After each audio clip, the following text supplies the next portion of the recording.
Assalamualaikum warahmatullahi wabarakatuh. Salam sejahtera buat kita semua. Selamat berjumpa kembali anak-anak. Pada kesempatan kali ini masih bersama Ibu membawakan tutorial fisika di kelas 10. Di sini anak-anak, harapan Ibu nantinya anak-anak kami bisa memahami dan tetap mengikuti tutorial pembelajaran yang Ibu bawakan ini sampai selesai, hingga nantinya anak-anak kami bisa memahami tentang materi yang akan Ibu jelaskan ini. Sebelum Ibu menjelaskan apa itu momentum, alangkah baiknya anak-anak tahu bagian-bagiannya dulu, di mana di sini ada submaterinya, yaitu hukum kekekalan momentum. Sedangkan untuk kompetensi dasarnya menerapkan konsep momentum, impuls, dan hukum kekekalan momentum.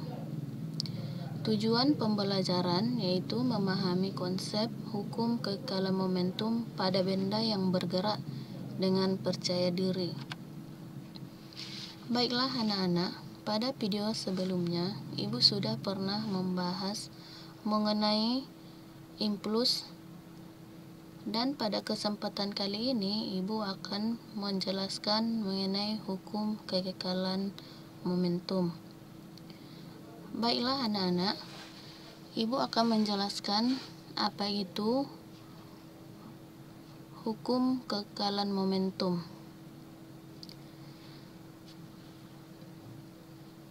Sama seperti halnya momentum itu, Ibu ulang anak-anak. Di sini Ibu akan menjelaskan mengenai momentum. Sama seperti energi, momentum itu kekal ya anak-anak, tetapi anak-anak ada syaratnya, yaitu di sini syaratnya, jika sini kita perhatikan, jika tidak ada gaya luar yang bekerja pada benda atau sistem, maka momentum awal sama dengan momentum akhir, ya. Momentum awal sama dengan momentum akhir. Misalkan anak-anak, di sini ada suatu benda. Perhatikan di sini ada suatu benda melaju dengan kecepatan. Bendanya ini melaju dengan kecepatan. Benda yang bermassa, kalau dia massa satuannya simbolnya M, ya, dia bermassa M, melaju dengan kecepatan. Bendanya ini bermassa M, melaju dengan kecepatan. Nah, anak-anak, di sini dikatakan bahwa jika tidak ada gaya luar yang bekerja, di sini ada kan, jika tidak ada gaya luar yang bekerja pada benda, ingat ya anak-anak, seperti yang Ibu katakan tadi, kalau dia tidak ada gaya luar yang, jika tidak ada gaya luar yang bekerja, maka hubungannya dengan impuls, yaitu di sini dia berhubungan dengan impuls, yaitu F kali delta T sama dengan delta P. Maksudnya di sini anak-anak, ini adalah impuls, di mana pada video sebelumnya udah Ibu jelaskan apa impuls. Impuls itu adalah hasil kali gaya dengan selang waktu. Itu maksudnya, di mana kita memberikan gaya. Di sini jelaskan di mana kita memberikan gaya sama saja dengan dia perubahan momentumnya. Impulsnya ini memberikan gaya, dia sama dengan perubahan momentum. Nah, anak-anak, berarti di sini maksudnya kalau tidak ada gaya luar, Maksudnya di sini kalau dia tidak ada gaya luar, berarti di sini gaya luarnya sama dengan 0. Kalau dia maksudnya kalau tidak ada gaya luar yang bekerja pada benda, gayanya ini sama dengan 0. Itu dia. Berarti anak-anak, kita tidak memberikan impuls sama sekali. Yang berarti perubahan momentumnya juga 0, karena tidak ada gaya atau impuls yang masuk, maka perubahan momentumnya 0, sehingga momentumnya itu tetap tidak berubah, itu maksudnya.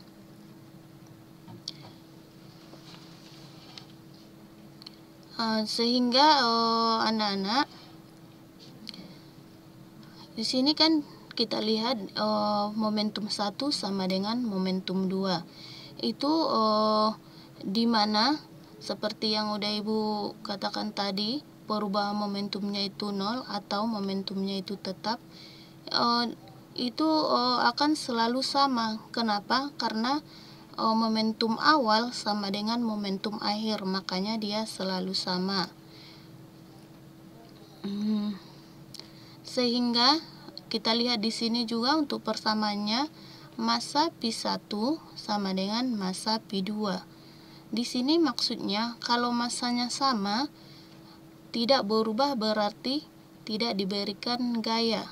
Berarti di sini P1 sama dengan P2, tahu dia kecepatannya selalu sama, tidak berubah ya, tetap, itu maksudnya. Nah anak-anak, pada hukum kekekalan momentum biasanya kita mengaplikasikannya pada proses benda yang saling bertumbukan atau benda yang saling bertabrakan, itu maksudnya. Bisa kita lihat anak-anak pada contoh di bawah ini. Di sini anak-anak kami semuanya, coba kita perhatikan. Mungkin di sini ada kesalahan pada gambarnya, mungkin agak terbalik dia ya, tapi anak-anak mohon dimaklumi aja ya. Misalkan di sini ada sebuah bola, dua buah bola berlawanan arah, dua buah bola saling berlawanan arah, saling mendekati. Kedua buah bola ini saling mendekati. Bola yang pertama itu bermassa M1, bergerak dengan kecepatan yaitu P1.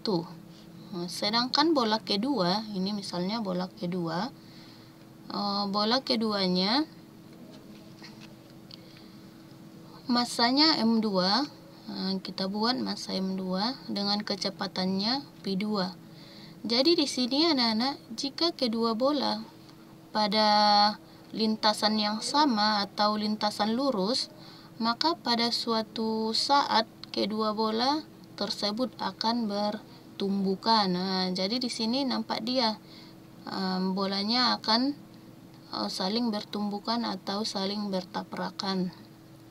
Dia. Nah, anak-anak, kalau kita perhatikan, ternyata sesuai dengan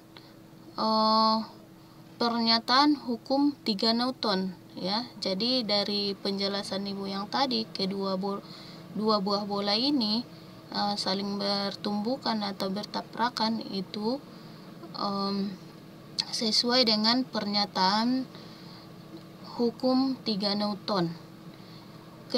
Kenapa? Karena kedua bola ini saling menekan dengan gaya, atau gaya itu disimbolkan dengan F yang sama besar, tetapi arahnya berlawanan.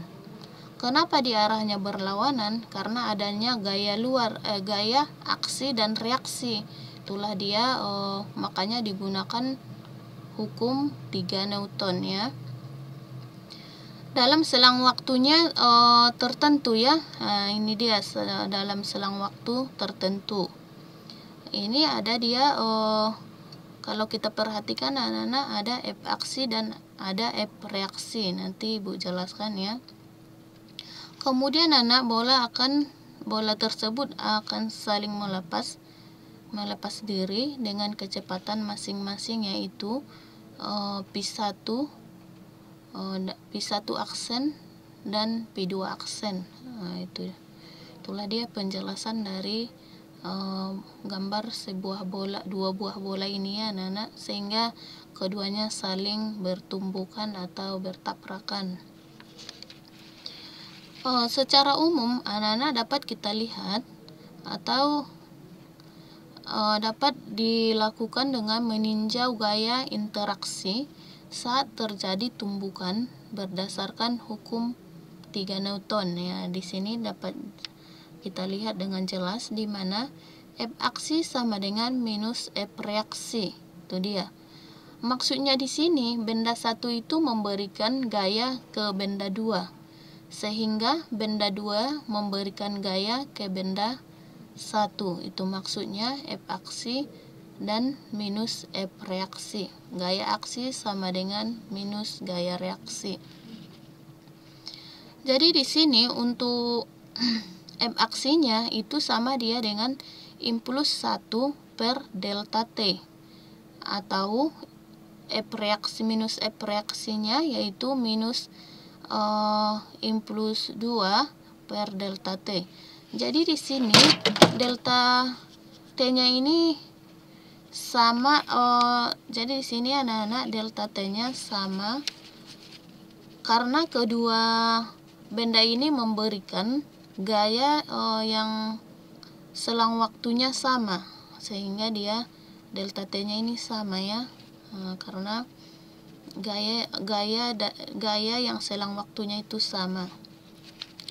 Sehingga anak-anak di mana dia delta P1 sama dengan delta P2 ini adalah perubahan momentum 1 sama dengan perubahan momentum 2. Sehingga di mana massa satu kecepatan satu aksen dikurang massa satu kecepatan satu sama dengan ini adalah reaksinya sama dengan minus buka kurung massa 2 kecepatan 2 aksen dikurang massa 2 P2 aksen ya. Karena di sini dia sama-sama negatif, kita pindahkan ke ruas kiri di mana minus massa M1 kecepatan P1 aksen ditambah massa M1 P1 sama dengan massa M2 P2 aksen dikurang M2 P2. Sehingga persamaannya atau hukum kekekalan momentumnya yaitu massa 1 dikali kecepatan 1 ditambah massa 2 kecepatan 2 sama dengan massa 2 kecepatan 1 aksen ditambah massa 2 kecepatan 2 aksen. Jadi anak-anak ini adalah hukum kekekalan momentum, yaitu ini yang Ibu tandai ini adalah hukum kekekalan momentum, yaitu M1 P1 ditambah M2 P2 sama dengan M1 P1 aksen ditambah M2 P2 aksen. Inilah dia persamaan hukum kekekalan momentum. Contoh lain anak-anak, di sini kita perhatikan contoh lain, ada sebuah pistol ya kan. Perhatikan di sini Ibu akan menjelaskan pistol ini. Di sini coba kita perhatikan anak-anak, tampak sebuah pistol yang tergantung pada seutas tali saat peluru. Jadi pistolnya ini tergantung pada seutas tali saat peluru ditembakkan ke kanan. Alat jarak atau jauh, kita misalnya menggunakan sebuah remote ya, untuk melakukan sebuah tembakan. Misalnya senapan ini akan berbelok ke kiri. Jadi percepatannya ini, di sini kan nampak dia percepatan percepatannya yang diterima oleh pistol ini berasal dari gaya reaksi peluru pada pistol. Jadi di sini terjadi gaya reaksi, berarti kalau dia gaya reaksi, hukum 3 Newton. Contoh lainnya misalnya sebuah roket. Ini ada sebuah roket. Misalnya anak-anak roket ini mula-mula sistemnya diam. Roketnya misalnya diam, mula-mula diam, sehingga momentumnya 0. Kalau dia diam, momentumnya 0. Sesudah gas menyembur keluar dari roket, sistem momentum ini akan tetap. Artinya momentum sebelum dan sesudah gas keluar sama ya. Jadi momentum yang keluar itu sama. Jadi berdasarkan hukum kekekalan momentum, besar kelajuan roket tergantung banyaknya bahan bakar yang digunakan dan besar kelajuan semburan gas. Itulah dia anak-anak untuk hukum kekekalan momentum. Jadi di sini mudah-mudahan apa yang Ibu jelaskan dapat kalian pahami. Misalnya kalau ada yang kurang jelas mohon dimaklumi ya anak-anak, atau boleh ditanyakan sama Ibu.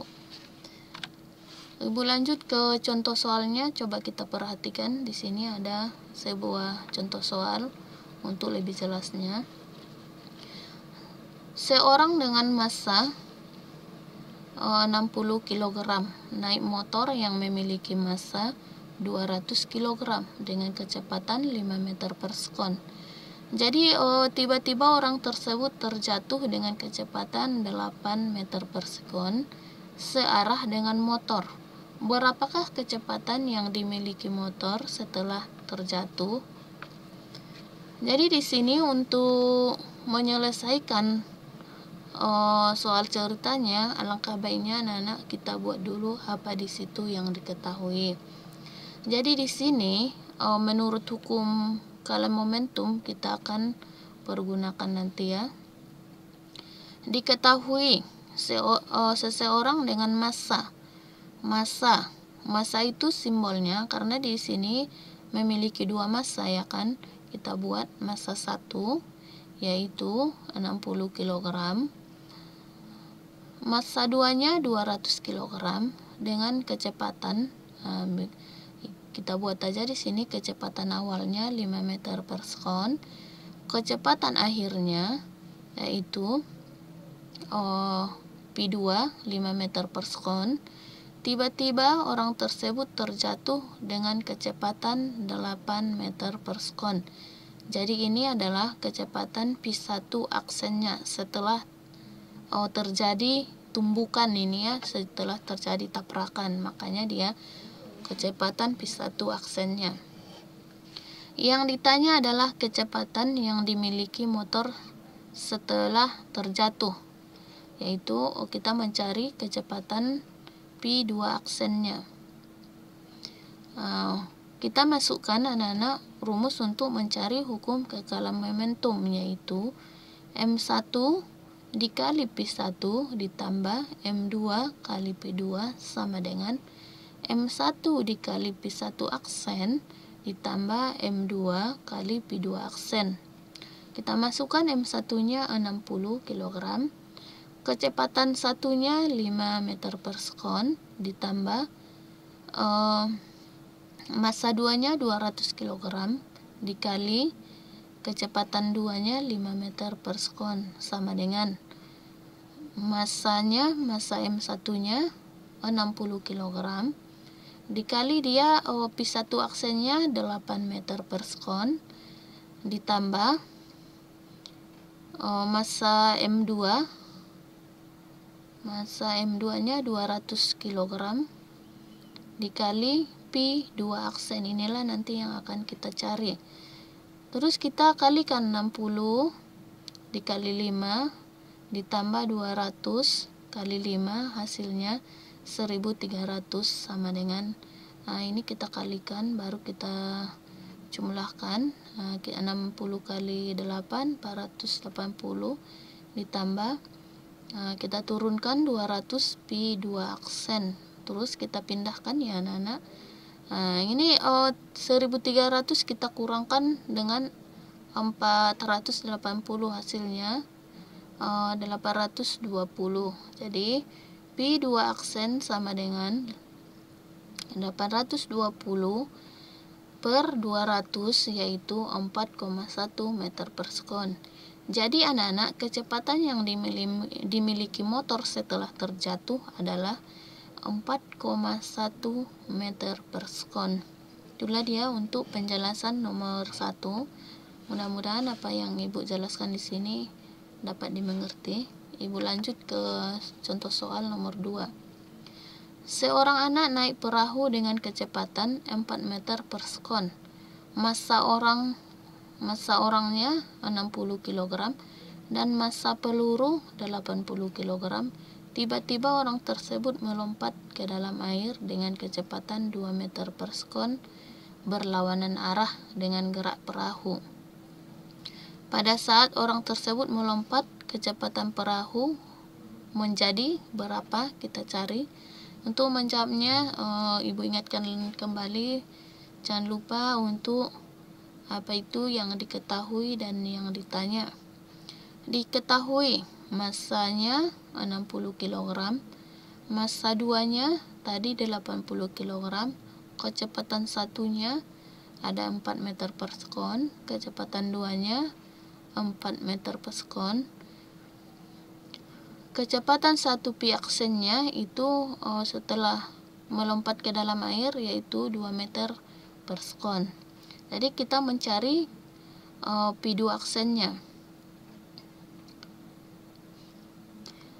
Seperti contoh soal yang pertama, kita masukkan rumus untuk mencari hukum kekekalan momentum, yaitu M1 pi 1 ditambah M2 kali pi 2 sama dengan M1 kali pi 1 aksen ditambah M2 kali pi 2 aksen. Kita masukkan 60, kecepatannya 4 ditambah massa 2-nya 80 dikali pi 2-nya 4 sama dengan massa 1 60. Karena tadi dia di sini jangan lupa berlawanan arah. Kalau dia berlawanan arah berarti dia minus 2 meter per sekon. Kita masukkan di sini. Mungkin di sini ada sedikit kesalahannya anak-anak. Ini 2 meter per sekon minus 2 meter per sekon ditambah 80 pi 2 aksen. Kita kalikan 240 ditambah 80 kali 4 320 sama dengan 60 kali 2 minus 120 ditambah kita turunkan 80 pi 2 aksen. Ini kita jumlahkan menjadi 560 minus 120 ditambah 80 pi 2 aksen. Kita pindahkan ke ruas kiri, yaitu 80 pi 2 aksen sama dengan, ini kita jumlahkan 560 ditambah 120. Jadi 80 pi 2 aksen sama dengan, ini kan hasil dari 560 ditambah 120 yaitu 680.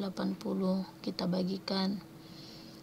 Jadi pi 2 aksennya 8,5 meter per sekon. Jadi anak-anak, gerak perahu pada saat orang tersebut melompat, kecepatan perahu menjadi 8,5 meter per sekon. Itulah dia anak-anak untuk contoh soal yang kedua. Mudah-mudahan dapat kalian pahami. Yang ketiga, Ibu lanjut. Perhatikan di sini. 2 bola X dan Y mempunyai massa 2 kg dan 4 kg bergerak berlawanan arah. Bola X bergerak dengan kecepatan 3 meter per sekon ke kanan. Setelah tumbukan, kedua bola berbalik arah dengan kecepatan X-nya 2 meter per sekon dan Y-nya 4 meter per sekon. Hitunglah kecepatan bola Y sebelum tumbukan. Jadi kita mencari kecepatan bolanya sebelum terjadi tumbukan. Diketahui mx sama dengan 2 kg, my-nya atau massa y-nya 4 kg, kecepatan x-nya 3 meter per sekon, kecepatan x1 aksennya minus 2 meter per sekon, kecepatan y aksennya sama dengan 4 meter per sekon. Jadi kita mencari kecepatan sebelum tumbukan. Sebelum terjadi tumbukan, kita masukkan anak-anak rumus mencari hukum kekalahan momentum, yaitu mx dikali px ditambah my kali py sama dengan mx dikali px aksen ditambah my kali py aksen. Jadi kita masukkan masanya 2, kecepatannya 3 ditambah massa 2-nya 4 dikali px py sama dengan 2 buka kurung minus 2 ditambah massa 2-nya 4, kecepatan y aksennya 4. Jadi ini kita kalikan 2 kali 3 6 ditambah 4 kali px sama dengan 2 kali minus 2 yaitu minus 4 ditambah 4 kali 4 16 ya. Jadi di sini anak-anak kita apakan ya menjadi 4 kali px sama dengan minus 12. Ini kita kurangkan, minus 12 dikurang 6 sama dengan minus 18. px-nya py-nya sama dengan minus 18 per 4. py-nya sama dengan minus 4,5 meter per sekon. Jadi anak-anak kecepatannya sebelum tumbukan yaitu minus 4,5 meter per sekon. Jadi untuk contoh soalnya semua sudah Ibu bahas, mudah-mudahan dapat kalian pahami anak-anak. Di sini Ibu buat tugas 3 ya, mohon dikerjakan. Ibu bacakan tugas yang pertama. Tubuh Ari bermassa 50 kg menaiki perahu yang bermassa 100 kg. Pada awalnya perahu bergerak dengan kecepatan 10 meter per sekon. Bila Ari melompat dari perahu dengan kecepatan 2 meter per sekon, ini dia berlawanan arah dengan perahu. Seperti tadi yang Ibu katakan, kalau dia berlawanan arah, berarti dia minus ya. Berapakah kelajuan perahu setelah Ari melompat? Yang kedua, sebuah rem dengan massa 1000 kg berjalan dengan kelajuan 24 meter per sekon menabrak tram sejenis yang sedang berhenti. Setelah terjadi tumbukan, kedua tram saling menempel dan berjalan bersama. Berapakah kelajuan tram sesudah tumbukan? Jadi kita mencari kelajuan sesudah tumbukan atau pi-nya. Kita mencari pi-nya. Yang ketiga, bola A bermassa 600 gram dalam keadaan diam ditumbuk oleh bola bermassa 400 gram yang bergerak dengan kelajuan 10 meter per sekon. Setelah tumbukan, kelajuan bola B menjadi 5 meter per sekon searah dengan arah bola semula. Tentukanlah kelajuan A sesaat setelah tumbukan bola B. Jadi di sini anak-anak kalau di sini harus kita konversikan dulu ya gram. Karena di sini gram harus kita tukar ke kilogram ya, itu aja. Mudah-mudahan dapat kalian pahami apa yang Ibu jelaskan. Jangan lupa ya anak-anak ditonton sampai selesai. Kalau ada kata-kata yang kurang pantas atau yang salah mohon dimaklumi. Ibu sudahi dengan salam. Assalamualaikum warahmatullahi wabarakatuh.